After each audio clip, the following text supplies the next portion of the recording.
Good afternoon, everyone. My name is Suzanne M., and I'm an adult librarian here at the Los Angeles Public Library's Business and Economics Department.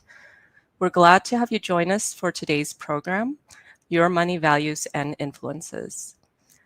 We have two volunteer presenters today from the Los Angeles Alliance for Economic Inclusion, which is an FDIC initiative focused on fostering economic inclusion among lower income households and communities, as well as small and micro-sized businesses. AEI is comprised of over 100 organizations, including financial institutions, community-based nonprofits, community development financial institutions, and government agencies. Before we start the presentation, I wanted everyone to be aware that this program will be recorded and made available after the live stream is over. So if you miss any portion of the program, you can always come back and view it on the LA Public Library's YouTube channel. Also, the presenters and I very much welcome your engagement and encourage you to log into your YouTube account and type your questions into the chat box to the right of this video. I will take note of the questions and pull each one up at the end of the presentation during the Q&A session with the speakers. Now, I am pleased to introduce our presenters from the LA Alliance for Economic Inclusion. We have today Michael Bailey and Lisa Hill. And Michael is going to start us off with the presentation, and I'm going to let him take it away. Thank you. Good afternoon, and thanks for the introduction. And also thank you for inviting us to the Los Angeles Public Library for hosting this Money Smart workshop, Your Money, Values, and Influences presentation. Next slide, please. A disclaimer: this presentation represents the views of the speaker and not necessarily those of the organizations they represent. This presentation cannot be reproduced or distributed by a third party or on a third party website without prior authorization. Reference to any specific organization does not constitute an endorsement, a recommendation, or a favoring by the FDIC or the United States government. Next slide, please. So again, welcome everyone. And again, my name is Mike, and I am a Chief Compliance Officer for a bank. I'm excited to be here today to guide you through this workshop, Your Money, Values, and Influences. Understanding your values, we'll explore what matters most to you and how your values shape the way you make financial choices. Setting goals, we'll talk about why setting both short and long-term goals is key to financial stability and success. We'll cover SMART goals. I'll introduce a framework to help you set goals that are specific, measurable, achievable, relevant, and time-bound. Influences on spending. We'll look at how outside factors like advertising, social media, and peer pressure can affect your decisions and how you control them. And we'll wrap up with the LA Saves campaign, in which we'll share information about creating a savings plan that builds wealth for individuals. Next slide, please. So your money, values, and influences. In this workshop, we'll explore how your personal values shape your financial decisions and how external influences like, again, media, peers, advertising can affect the way you spend and save. By understanding both, you'll better be equipped to make better money choices that aligns with your goals. Next slide, please. So now let's dive into the first section, values and money. So we're going to talk about what values are, why they matter, and how they influence the way we make financial decisions. So your values act like a compass. They guide how you spend, save, and manage your money. So understanding your values can help you make choices that feel right for you and keep you focused on what truly matters in your life. Next slide, please. So our first key takeaway, understanding your values can help you set achievable financial goals. Next slide, please. So let's start by defining what values are. So values are the people, the things, the experiences, and places that matter most to you. They help guide your decisions, and whether you realize it or not, they are present in most things that you do. These can include things like family, education, creativity, security, community. Your values shape how you spend your time, your energy, and of course, your money. So when you're making a financial decision, your values are usually playing a role, even if you don't notice. They're always there and present, kind of like operating in the background. Next slide, please. So where do your values come from? So values aren't just something we're born with. They're shaped over time by our environment, our experiences, etc. So some things that influence our values would be things like family. Our earliest lessons about money, priorities, and behavior often come from home. Communities of faith. And so a lot of times our religious or spiritual beliefs can influence values like generosity or humility or service. Also school. What we learn and who we interact with during our education also shapes how we see the world. Friends, peers can influence what values we have, especially during our teen years and young adult years. Media, so like TV, movies, social media, often send powerful messages about what success or happiness looks like, which again, something that helps form values. The community we grew up in, so your neighborhood, your city or county can shape your views and your priorities. Culture, traditions, and customs also play a role in shaping what we value and how we live. And we'll wrap up with workplace. As adults, our jobs and work environments can influence values like responsibility, leadership, ambition. Next slide, please. So now that we've talked about what values are and where they come from, now let's talk about how they connect to your financial decisions. So understanding your core values can help you set realistic goals.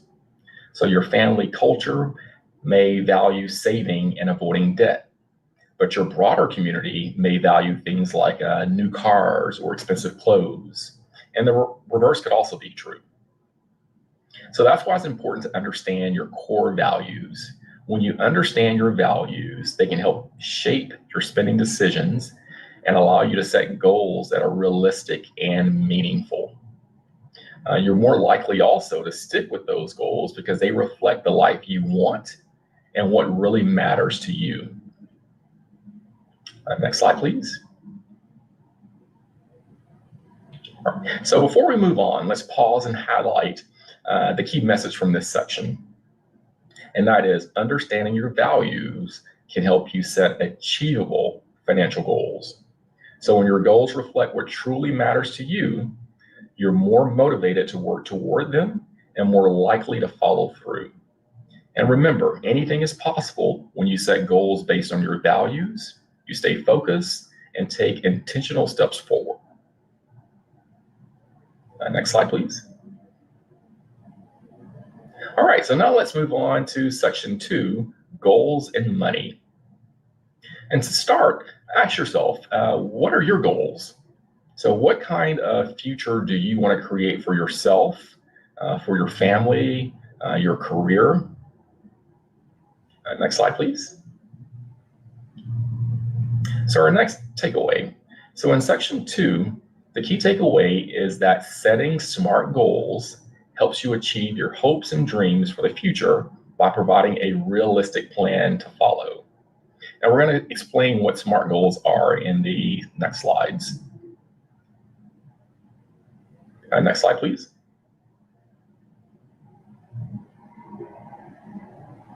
All right, so let's take a closer look at goals, what they are and why they matter. So first, think about the kind of future you want for yourself and your family. So how do you want your life to look and feel in the next few months? What about the next few years, or even 10 or 20 years from now? The ideas of your future are your hopes and dreams. So goals are your desired results. So when you set a goal, you're identifying something specific you want to achieve. Creating a plan around that goal helps you picture the steps it'll take to get there. So you may ask yourself, why set goals? To prioritize how you use your money so it supports what matters most to you. And then also to measure and track your progress so you know you're moving in the right direction. Next slide, please. So setting SMART goals, that's S-M-A-R-T, helps you achieve your hopes and dreams for the future by providing a realistic plan to follow. So SMART is an acronym that helps you create clear, focused goals that are easy to achieve. So your goals should be specific, they should be measurable, they should be action-oriented, they should be reachable, and last but not least, time-bound. Next slide, please. So here's how to put the SMART framework into action. So for each part of your goal, you're going to ask yourself these questions. So specific. So what do I really want to achieve? Why is this important to me? Is this something I truly want, or is this something I'm being pressured to do? When we look at measurable, how much? How many? How will I know when I've achieved it? Action-oriented. What steps do I need to take to reach this goal? And think about what you can do to move forward. Reachable. Is this realistic for me based on my time, money, and other responsibilities? Time-bound. What is my deadline? When do I want to accomplish this by? So the more clearly you define your goal, the more achievable it becomes. And remember, your goal should connect back to your values. If a goal matters to you personally, you're much more likely to stay committed and follow through. Next slide, please. So let's wrap up section 2 with a key takeaway. Setting SMART goals help you achieve your hopes and dreams for the future by providing a realistic plan to follow. When your goals are clear, meaningful, and grounded in your values, they become more than just ideas. They become actionable steps you can take toward the life you want. So start by choosing just one SMART goal, something that matters to you and that is achievable. Then, after today's session, you can continue building from there. Setting goals can be very empowering. Some people even write their goals down and keep them in a visible place. It could be in their wallets. Every time they open it, they see that goal and it reminds them of what they want. It could be in a phone case or posted at home. Again, the main thing is to keep you focused. So I encourage you to do the same. It's a small action that can make a big difference. Now that you've got a strong foundation in values and SMART goal setting, we're going to shift gears. So Lisa is going to take it from here and walk you through some of the influences that can affect your financial choices and how to stay in control of them.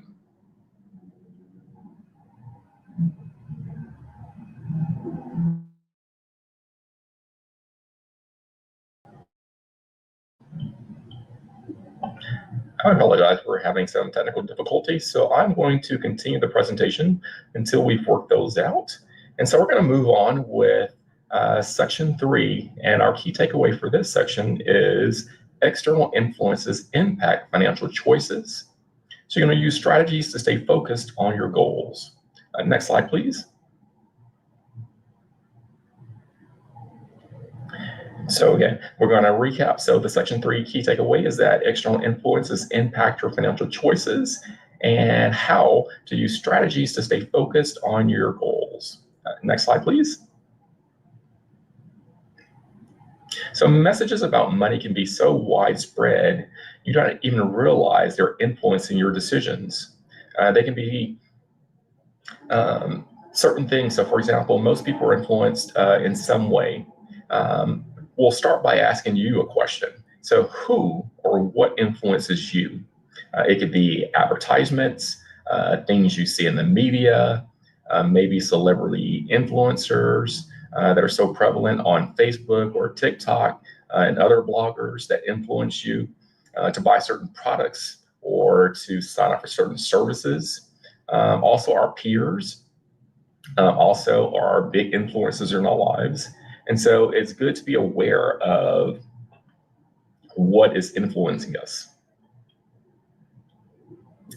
Influences can also be productive and unproductive, and we'll cover that in the next slide.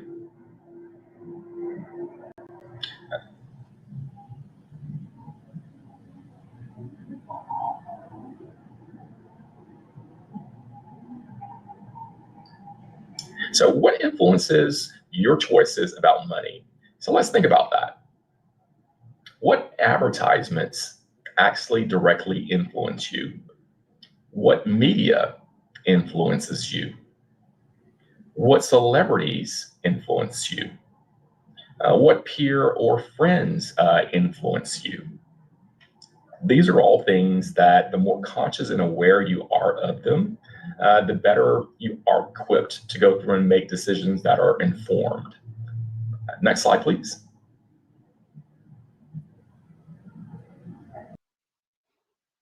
Yes.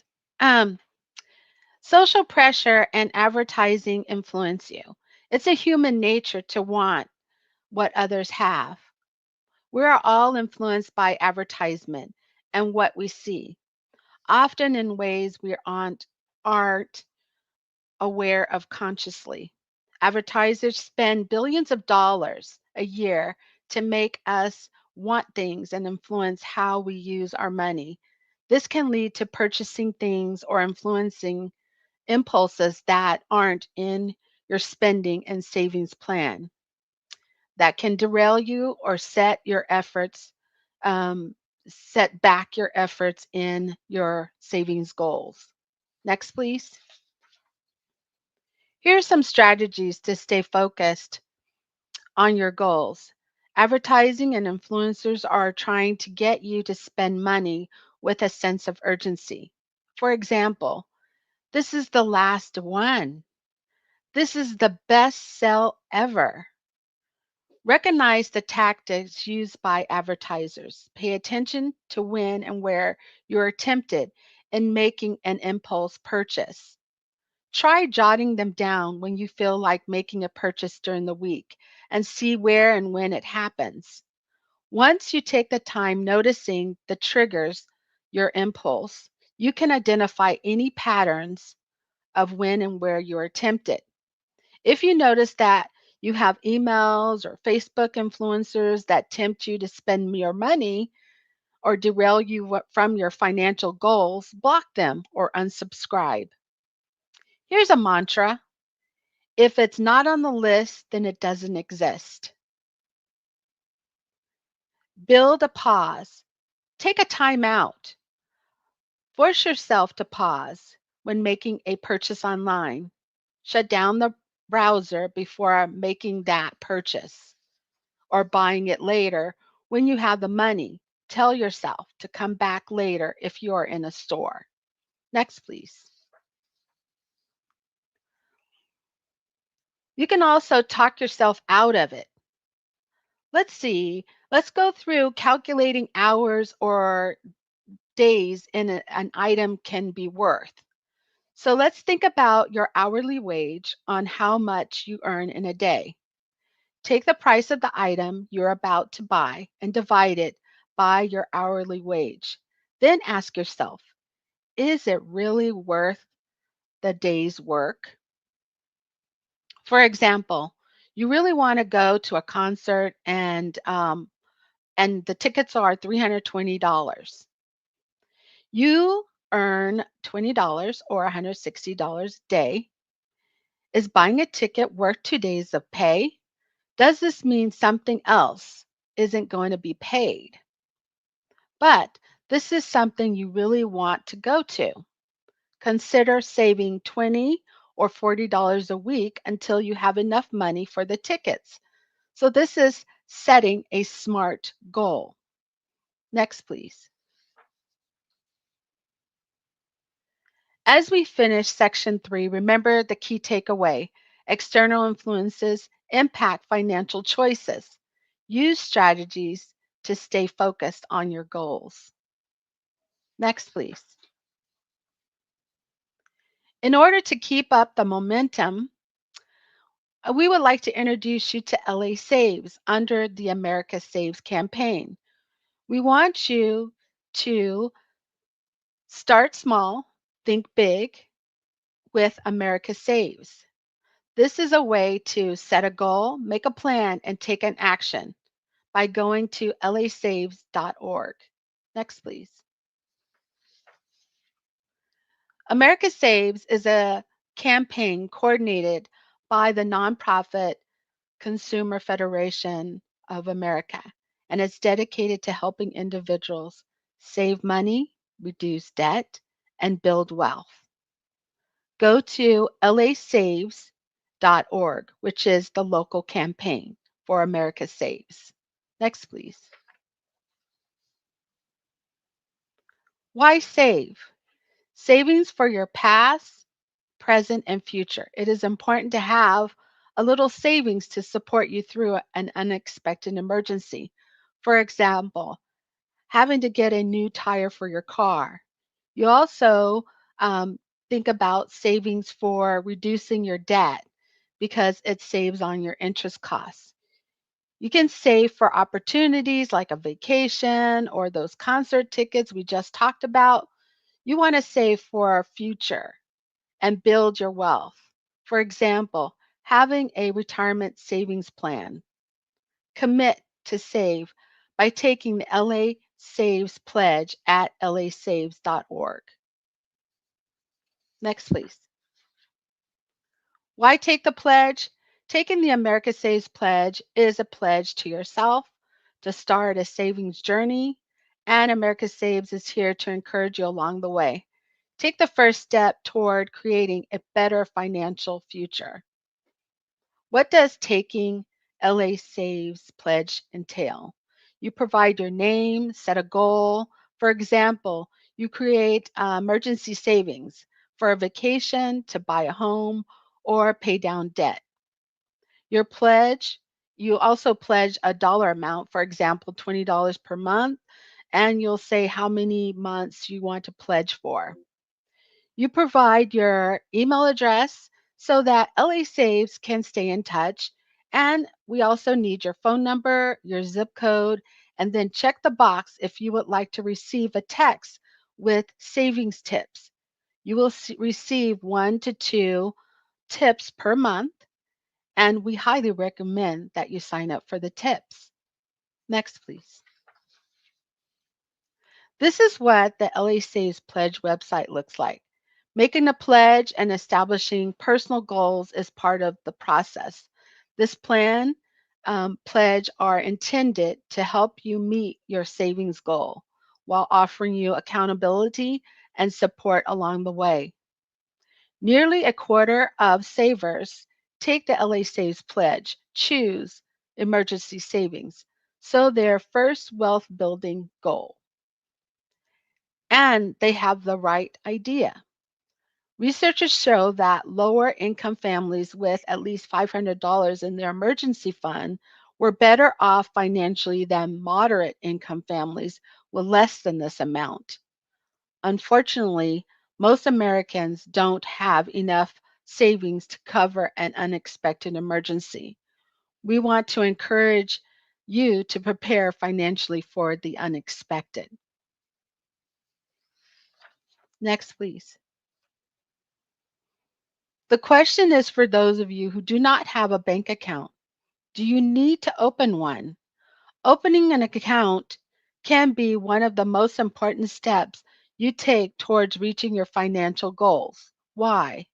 Because putting your money into an FDIC insured account can offer you financial safety, easy access to your funds, savings from your checking account, cashing fees, and also an overall financial peace of mind. How? Learn how to open an account at FDIC insured bank, fdic.gov/get banked. Next, please. Bank on Los Angeles County is not a bank, but rather an affiliate of the national Bank On effort to identify low cost, affordable bank accounts. The County of Los Angeles has joined this effort by creating Bank On Los Angeles to share information, provide a list of banks that offer low cost checking accounts. These banks have a lot of great features, such as low monthly maintenance fee. You can also open the account with $0 to $50 and then also no overdraft fees. And there's no ATM fees in the in network ATMs and free check cashing along with other features. You can find the list of banks and their respective product features at Bank On Los Angeles County. Next, please. If you feel like you have information, if you feel like you want other information on other financial topics, the Federal Deposit Insurance Corporation has developed a self-paced online program that uses a game approach to showcase the topics and provide a variety of financial resources. You can access it online by your computer or your phone. This is no cost to access that information on the everyday financial topics that are available. Next, please. Here are a number of resources you can utilize to enhance your financial knowledge. Some of them we have discussed in our workshop today. Next, please. Remember to take action. What will you do? How will you do it? This is how you can develop your SMART goals, make plans to achieve your financial goals, and also, if you share them, this is a way to keep you encouraged and accountable for your financial goals. For other financial education topics, visit fdic.gov/education to learn more. Next, please. Thank you for your participation. We invite you for questions. I'd like to turn it over to the library.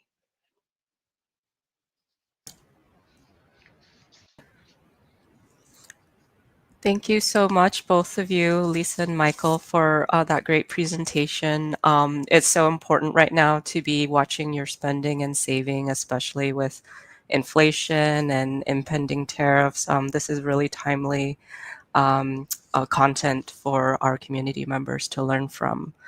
And I'm going to encourage people watching to go ahead and post any questions you have in the chat box on the right-hand side of this video.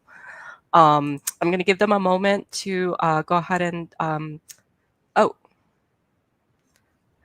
someone says she's on mute again. Can people hear me okay? Yeah, okay. So, okay, maybe that was just a momentary little technical issue. So while our audience is getting their questions together in the chat, I wanted to ask our presenters to, if you could kind of review what the SMART goals acronym stands for, because it's like I think it's a really helpful way to remember what you can do to watch your money.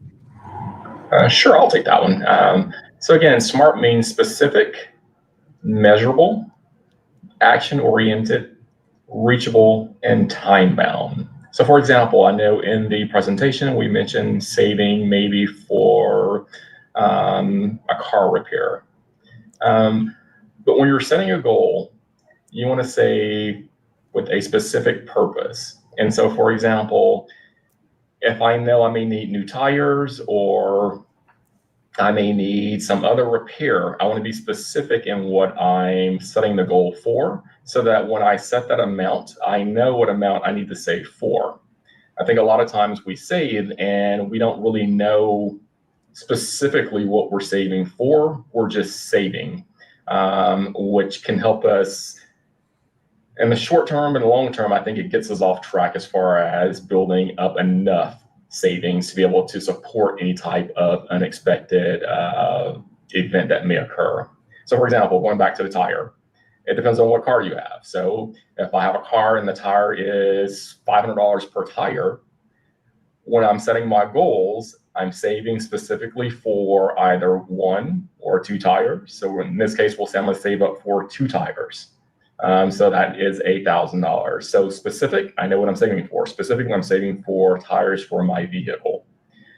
Measurable, how much? I'm saving $1,000 because each tire is $500 each. Next, I want to look at action-oriented. So what do I need to do in order to be able to save to meet this goal of $1,000? And so I would look at my budget and see how much money from my budget can I allocate either on a weekly basis or a monthly basis in order for me to reach that goal. Which leads me into the next one, which is reachable. And so as I'm doing an analysis, I want to make sure that this is something that I can actually do. And so if I said I wanted to save for those tires and I want to achieve that goal in, I don't know, a month's time compared to a year, is that realistic? Do I have $1,000 right now that I can just put into savings? And if it's not, then you want to reevaluate and then set goals that are, again, realistic. And so it may take me 10 months in order to reach that goal instead of trying to do it in a month. And then time bound, the last thing, when will I achieve this goal? And so you set the goal, you know it's there. Next, you want to say, okay, at what point do I reach the goal? And then, because you want to be aware, because there may be other goals that you have also that are set that you can then start focusing on, or maybe even applying more money to those goals because this goal has already been satisfied. But it just gives you a clearly defined, I would say, objective when it comes to reaching your goals. Without setting a target date, you're just endlessly saving. And so if you think about retirement, same exact thing. And so you can say, well, I'm saving for retirement, but if you don't have an idea of when you're going to retire, you won't know exactly how much money you need in order to live throughout your lifespan, because again, you haven't set that goal. And so, for example, I could say I'm going to retire at 65.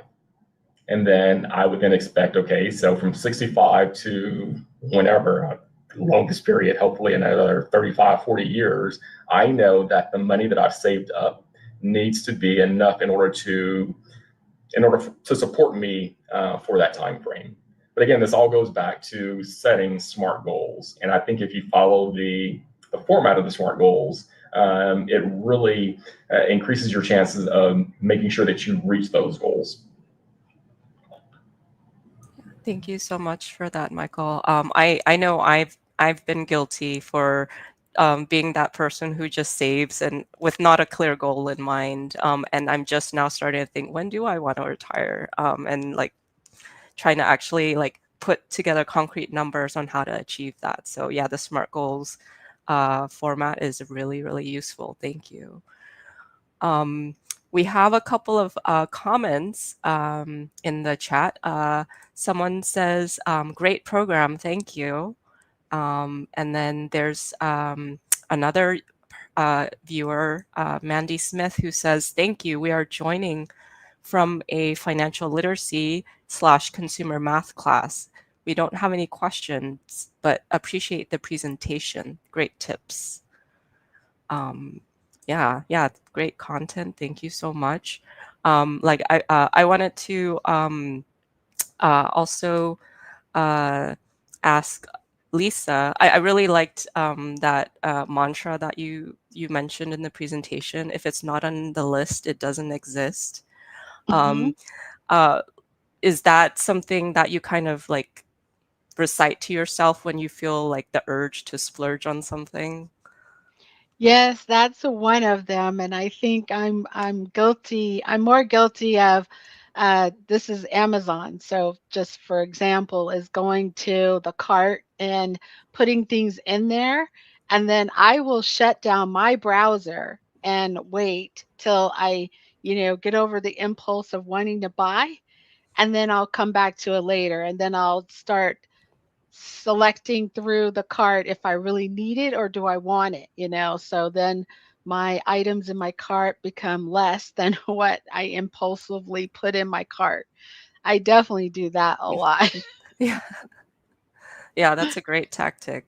Mm, And one of our viewers, Lisette, says she also likes Lisa's motto. If yeah, it's not on the list, it doesn't doesn't exist. exist. Um, uh, I One of the questions that I had actually personally when you were talking about the Bank On program, Mhm. how do you know if there's an ATM that's in the Bank On network? Does it have, say, Bank On at the ATM, or is there like a list that you can refer to? Yeah, so on the Bank on LA County website, there are a list of banks that actually have information about all the different banks that have bank on products and stuff. And so on that list, it does tell you if it has an ATM within the area that you live and stuff. And it tells you how much you can open the savings account with. It also tells you about the fees and everything. So if you go to that website, it can actually give you a list of that information. Oh, great, wonderful. Mhm. Yeah, we've at the library we've referred a number of our patrons to the Bank On the list of banks for Bank On. It's a really wonderful program Mhm. and accessible for people who want to save. Um, do you have for someone who might be looking into opening their first savings account, how would you recommend someone choose a bank? That is a really good question. I normally like, I mean, it's probably the feel of the walking into the bank. So sometimes big commercial banks are very intimidating. I like the credit unions, which gives you a more friendlier feel within them, and usually at the credit unions, there are greeters at the front door that says, "Hi, may I help you?" and stuff. I noticed that actually downstairs from where I work at my bank, they have a greeter down there, and they do come to you and say, "Hi, what are you here for? Are you here for deposits? Are you here to talk to somebody for opening a savings account?" If you like that feel, then I say look for banks that are like that, that friendly feel to them. If you want to, no hassle type of bank, walk in, you already know what you want, those are the type of banks like bigger commercial banks provide that. So Mm. that's what I would look at. Okay, great. Thank you. Great tips. Um, uh, is there anyone give people a little bit more time to put in any questions in the chat if they have any? And for me, I'll ask one, for, maybe each of you, Lisa and Michael, could you elaborate a little bit more for us about why it's important to align our behavior, our spending or saving behavior with our values? Sure, this is Mike. I'll start with that. So again, the more aligned your goals are with your values, the better likelihood that you'll achieve them. And so, for example, if it's, I don't know, something that you are engaged in, something that you are aware about or aware of, I would say the more closely aligned you are with that, the more present it is in your life and the more achievable, I would say, it becomes for you.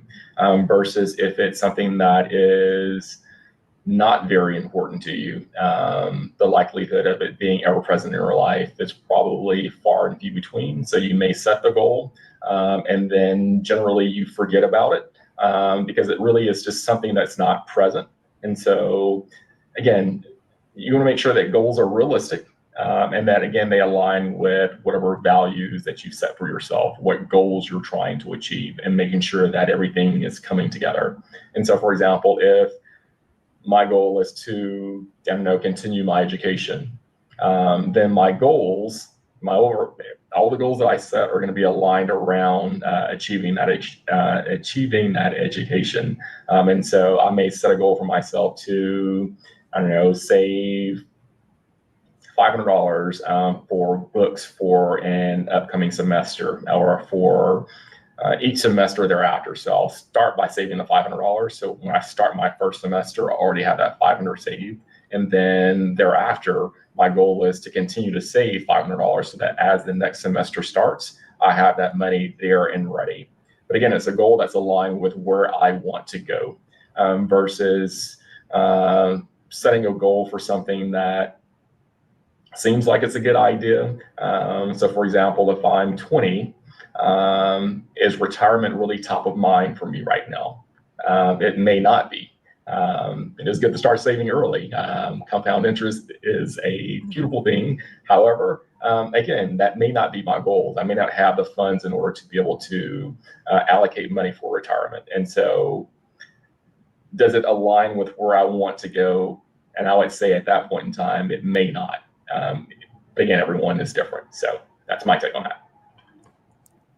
Thank you, Michael.